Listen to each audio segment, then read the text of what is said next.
Assalamualaikum warahmatullahi wabarakatuh. Waalaikumsalam warahmatullahi wabarakatuh. Alhamdulillahirabbil alamin wassalatu wassalamu ala asrafil anbiya'i wal mursalin wa ala alihi wa ashabihi rasulillah ajmain. Rabbi shrah li sadri wa yassir li amri wahlul 'uqdatam min lisani yafqahu qawli.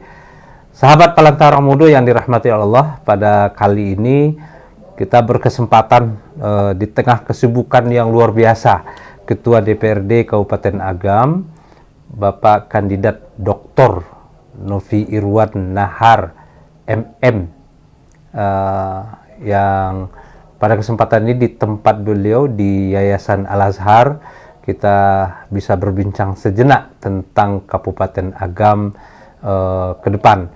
Dan tentu saja banyak hal yang perlu kita bicarakan tentang Kabupaten Agam, termasuk juga tentang pilkada.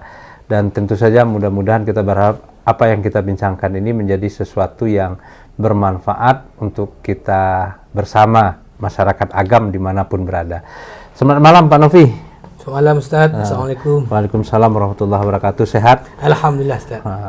Teragak dari Ustaz. Alhamdulillah. Bahasa awak salah Pak ya? Jadi Ustaz, bahasa awak Ustaz. Jadi banyak orang tak kenal ya Pak Novi Irwan Nahar. Tapi kalau mungkin Kamang itu ndak ada lain, ndak asing lagi. Jadi ada ungkapan tak tahu karena tak kenal karena mungkin ndak bertaaruf. Gitu. Jadi mungkin bisa diceritakan perjalanan pendidikan dan karir Pak Novi ya, yang hari ke orang mungkin sewaktu jadi anggota Dewan periode 5 tahun yang lalu orang tidak begitu tahu. Kini tahu Ketua DPRD namanya Novi Irwan Nahar, siapa sih orangnya gitu kan, banyak yang tanya gitu. Silakan. Alhamdulillah Ustaz. Pertama terima kasih Pelantara Muda, terima kasih Ustaz Ardina, alhamdulillah wa rahim. Yang kedua, memang ambo dilahirkan di Teguk pelosok di Agam. Kalau Kabupaten Agam, ambo terjauh dari ibu kota. Itu di Jorong Kota Nanggadang. Jorong Kota Nanggadang mungkin banyak tidak tahu adalah ibu kota Kabupaten Agam. Pada saat pergolakan fisik, waktu Agam dipimpin Syed Rasad dan Miral Manan. Itu tahun 47 sampai 50 ibu kota di situ. Dan di situ ada tugu sekarang di Kota Nanggadang ada tugu pusat pemerintahan Kota Agam waktu darurat moneter. Sudah dulu kantor bupati, kantor dinas-dinas di rumah-rumah penduduk waktu perjuangan agresi 1 dan 2 Belanda. Itulah di situ dah mulai ya Ustaz. Dan di kampung terpencil sekitar Kota Nanggadang, negari Kamaili ya, di Kecamatan Kamamage. Oh, itu baru dapat informasi kalau memang itu pernah jadi ibu kota Kabupaten Agam. Jadi waktu pemerintah darurat militer, Agam ibu Bukit Tinggi jatuh, ibu kota pemerintah dipindahkan ke Kota Nanggadang. Karena itu sampai sekarang ada tugu di situ, bukti sejarah di simpang Rumah Tinggi itu, di situ kebetulan Sekda waktu itu Miral Manan, di situlah ibu kota. Di situlah mulai ya. Dan di situ tokoh-tokoh idealis banyak, termasuk almarhum Miral Manan, Pak Natias, termasuk tokoh-tokoh sosialis dulunya yang benar waktu kita menang-nang cerita beliau. Orang-orang yang aktivis politik waktu kakek-kakek ambo, termasuk mama-mama lah. Habis itu ambo kuliah sekolah di TK, SD di Kampuang, di SD 20 Taruk, terus SMP Mage, dari ambo ke STM Negeri Bukit Tinggi. Tetap sambil sekolah, tetap di keluarga agak susah, ambo tetap bertani, berladang, berparak, teranak, segala macam. Alhamdulillah hari-hari ambo ambo sampai ambo STM. Sampai STM Bukit Tinggi kelas 2 itu ambo lah.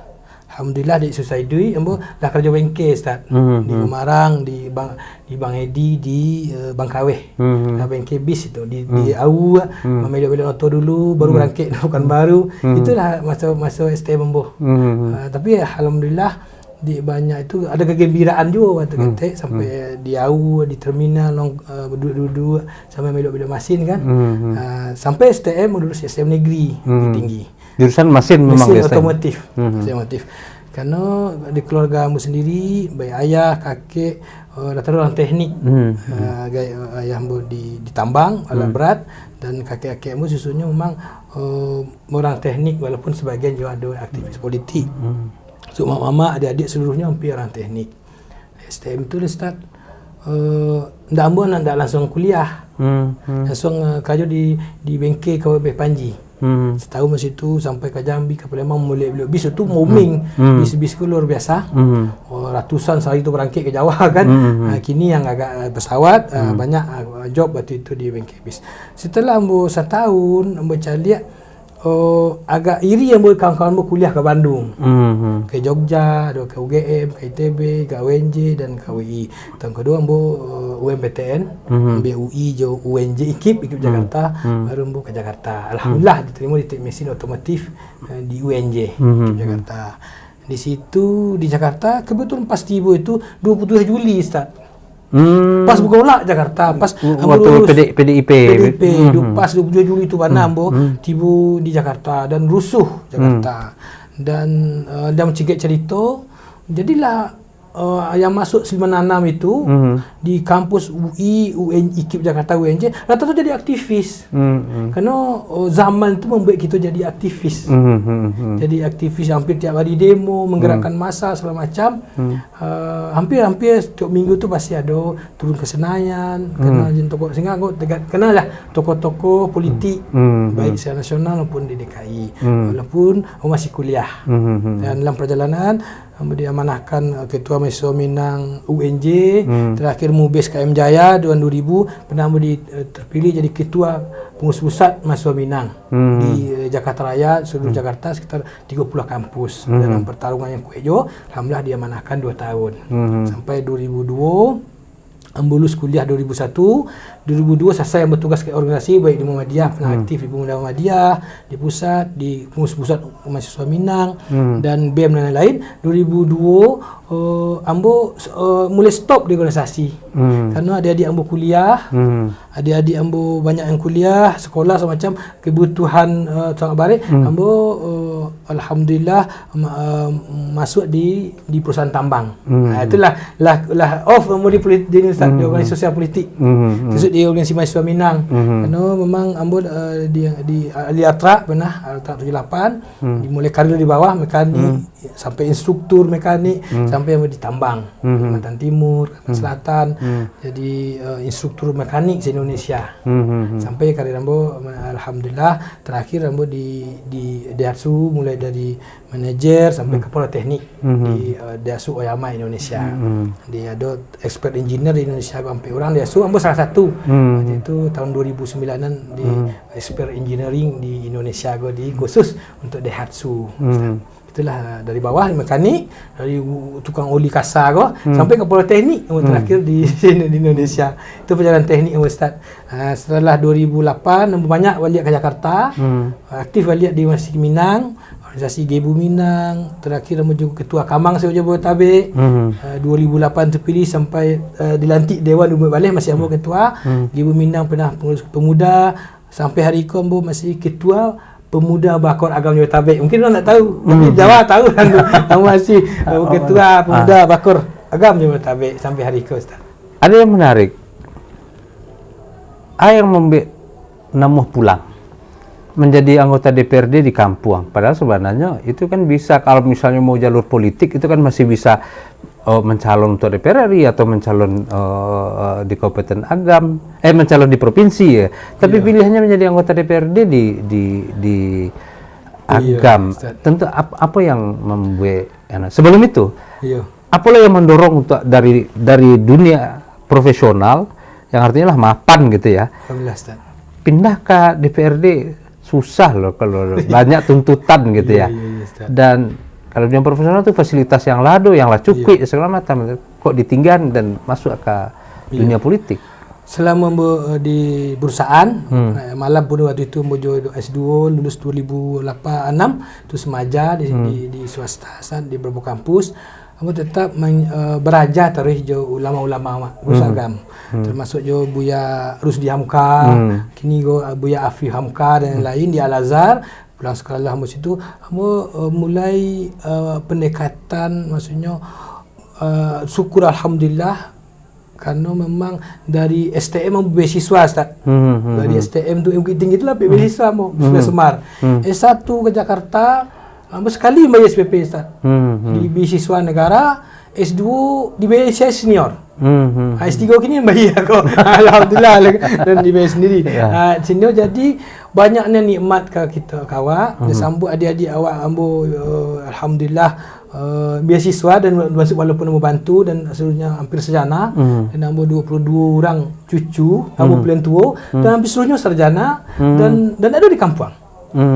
Dan seluruhnya alhamdulillah di BPK, di Kementerian Gubernur segala macam atau wali kota dan seluruhnya. Jadi barang nikmat kawak luar biasa ke ambo dan keluarga. Itulah ambo taruh mengabdi bekerja untuk masyarakat, baik ketua organisasi sosial, baik di Muhammadiyah atau di masjid adik, termasuk pernah ambo ketua RT, ketua RW, ketua kamang, kita ambo siap kalau diberi amanah tanpa apa nama sebenarnya samping keinginan hobi berkumpul, samping itu juga atau nilai perjuangan untuk masyarakat lakukan. Nah, tentu di lembaga-lembaga ekol ada organisasi sosial dan masyarakat bisa awak mengabdikan diri untuk kemajuan masyarakat, kemajuan umat, kemajuan kampung. Yang boleh banyak kadang-kadang di organisasi sosial Ustaz. Sosial. Jadi bapak pilihannya pulang kampung? Pulang kampung memang satu hari ambo sebagai ketua kamang saya jabat tabik pulang bara jalan dan pinggir agam ko kendurun tak terbangun. Agam banyak fokus bangun di pusat-pusat keramaian. Maaf agak rami, tapi pinggiran agam tidak tersentuh. Malala dulunya Palupu kan, Palembayan, termasuk Kamang Mage dulunya tidak kurang tersentuh. Dan ada negara-negara tersebut, termasuk negari Kamailia Kamudi waktu itu banyak hampir jalan tu tidak beraspal, walaupun aspal tahun 20 tahun yang lalu dah rusak berat, sekolah-sekolah kita rusak berat, banyak rusak dan masyarakat ada pertemuan nagari. Bagaimana kalau Novi yang pulang kampung ikut bersama-sama kami membangun. Aku pikir membangun kampung tak bisa seluruhnya dari sumbangan. Kami di Jakarta waktu ketua kamang, ketua agam terus mau kumpulan juga dana bayar untuk ada jambatan rusak, kena tak bangun jambatan tu. Ada nombor seketek sini bantu perantau. Ada sekolah rusak, tentu bangun seketek. Nampak terfikir, ikut bisa dibangun dari kebijakan. Kalau ada mungkin bupati, ada link ke DPRD, itu mungkin lebih mudah membangunnya, ide gagasan bisa membangun, terutama daerah yang terpinggir kah. Mungkin dan sepanjang Bukit Barisan, sepanjang kaki Merapi Singgalang, sepanjang Palembayan sampai ke Tigu, itu enam pinggiran kau. Maka ambo bersiap untuk pulang dan alhamdulillah Pak Fadlizon mungkin dia ustaz dulu bersobo di tahun 2000 balik di rumah beliau dan kebetulan cukup dekat dengan beliau tokoh-tokoh partai Gerindra membuka ruang untuk maju di agam. Sebenarnya terima kasih banyak ke Ketua Tok Pelimo dan alhamdulillah di ruang termasuk Pak Fadlizon dan lain-lain, Bang Sami Dusman dan lain yang memberikan kesempatan untuk maju di Gerindra di Kabupaten Agam pada saat 2004 baik tersebut Ustaz. Itu salah satunya untuk termasuk tokoh-tokoh di beberapa negari di Agam sudah P3 yang memberi ruang untuk memberi nasihat. Kini waktunya pulang lah untuk sama-sama bangun kampung Ustaz. Setelah pulang Ustaz, berarti kan kini lah satu periode. Alhamdulillah Ustaz. Apa persoalan agam kau yang nampak di mata Pak Ketua? Persoalan terbesar agam. Ya agam kau kalau dicari kan hanya seperti itu. Iya. Nah, banyak potensi di agam yang alun tergarap. Tapi apa sih sesungguhnya yang menjadi persoalan di agam kau yang tampak? Kalau kita kaji 3 langkah Ustaz, pertama adalah mengukir sejarah lama. Kalau konsep kan yang kedua mana ruku masuk nang katibo, dan ketiga adalah mewujudkan cito dan cinto. Mau kalau kita kaji tadi masalah tentu mengukir sejarah lama, ukir balik sejarah sebelumnya. Kita tahu agam, kalau bicara agam luar biasa. Luar biasa, histori yang luar biasa dalam Ustaz. Termasuk banyak 17 pahlawan nasional di Agam. Tokoh-tokoh besar Republik itu orang Agam. Berarti dulunya Agam muaranya sumber daya manusia. Nah, tentu itulah hubungannya masalah sekarang. Apakah sang tidak lagi tokoh? Apakah sekarang kemiskinan segala macamnya? Itu kan kembali kaji kembali kalau kita cari siswanya tokoh-tokoh mendunia. Memerdekakan Indonesia, tidak saja Alaman Hamka, tidak saja tokoh Sarir, tokoh politik yang hebat, apa Lagu Salim dan lain-lain kita kaji, ujung semua itu kita cari adalah sumber daya manusia memang unggul. Tahun 20-an tu orang Agam lah sampai ke Arab Saudi sekolah. Dah nongkrong di Den Haag, Ustaz. Apalagi Jakarta tu, ITB UI tu, dan tahun 60-an tu rata-rata Kamang Magik sampai ke Tiku di situ nongkrongnya. Maka SDM dulu tu memang luar biasa. Masalah utama kita kini tentu masalah SDM. Karena tidak kita macam lihat tidak lahirnya tokoh besar, tidak lahirnya terobosan ekonomi. Tentu masalah utamanya SDM, baru merembetnya masalah ekonomi, masalah konflik sosial di bawah, masalah infrastruktur kan buah dari situ. Infrastruktur masih ada yang memadai, mulai isu jalan, pasar-pasar segala macam. Namun iko secara bertahap. Kalau mungkin sudah lama kita tentu berterima kasih tokoh-tokoh termasuk Bupati sebelumnya Pak Aristo Menanda 2 periode, Pak Ida Chatri 2 periode, masalah-masalah tentu beliau juga berjuang untuk menyelesaikan, walaupun itu harus diselesaikan tarikh masa depan. Iko mungkin sudah lama. Menaruhku masuk nangka tibo, masalah kedua adalah motivasi nilai juang. Kalau menaruhku masuk nangka tibo, kalau orang dulu kita teruko kan ada visi misi program situ. Sawah jadinya suatu lahan luas jadinya sawah, dan media jadinya parak, dan landai jadinya tabe. Itu kan menaruko. Itu zaman-zaman mungkin waktu Padri, Ustaz.